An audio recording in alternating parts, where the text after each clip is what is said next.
So the latest event to come to Overwatch is the Archive Mission event, which has evolved from last year's Uprising event. For those who don't know, Uprising was a 4-player PvE co-op mission which covered Tracer's very first mission as part of the Overwatch collective. It was a nice distraction from the competitive grind, and Blizzard achieved something really remarkable with the event. They somehow managed to get people to cooperate for the most part.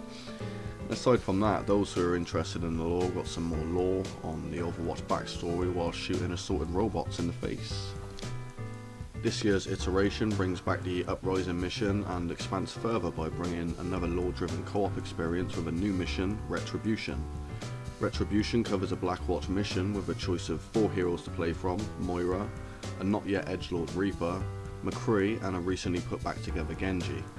The general premise is that they are sent in to arrest generic bad guy before Reyes, aka Reaper, turns into judge, jury and executioner. The proverbial shit begins to hit the fan alongside a smattering of bad guy brains from there on out. The first thing that impressed me with this event was that the devs have crafted a completely new map, and it appears to be set in Venice. You find yourself running and gunning through the streets, through buildings, over bridges, and the whole level is really well designed in my opinion. The gameplay itself has been expanded on pretty well since last year too. Uprising was a fun event, don't get me wrong, but the majority of the objectives essentially meant holding down an area while you wait for a bar to fill while shooting robots.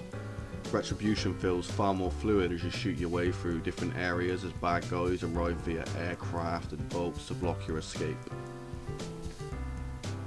Much like the Halloween and Uprising event from last year, you have little boss battles take place at certain points in the mission.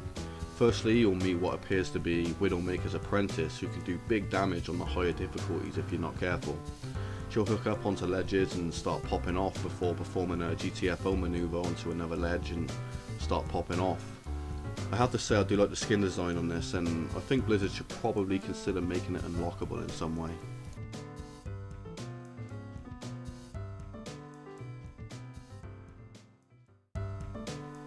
Secondly, you'll bump into what would happen if Tracer and Genji bumped uglies, had a baby, and then kept it locked in a cupboard until it grew up.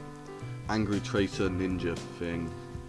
It'll just chill on the wall for a moment, wait for you to line up your shot, and then it'll piss off to another wall before you can shoot. This one can be quite tricky to deal with, and I personally found flashbangs to be a joy against this little asshole.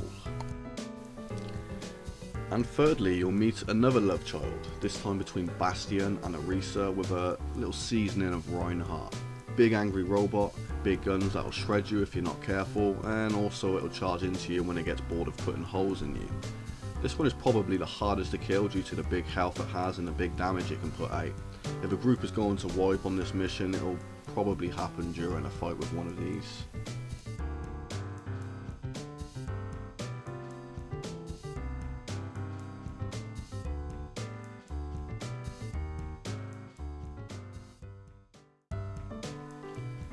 The real joy of this event for me, however, is the covering of Overwatch's backstory. I felt like I was getting a glimpse into Reyes/Reaper's transition into a fully fledged bad guy here.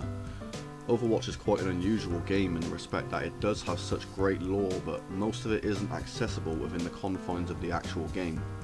With this event, you can see Blizzard have taken great care to produce some high quality stuff.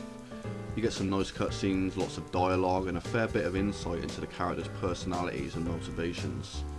I really hope the developers push out more content like this in the future. More lore is something the majority of the Overwatch community is interested in, and I'm definitely one of them. So for me, the Retribution event gets a real thumbs up. I haven't found myself playing much of Overwatch in recent months, but this was definitely something worth returning for.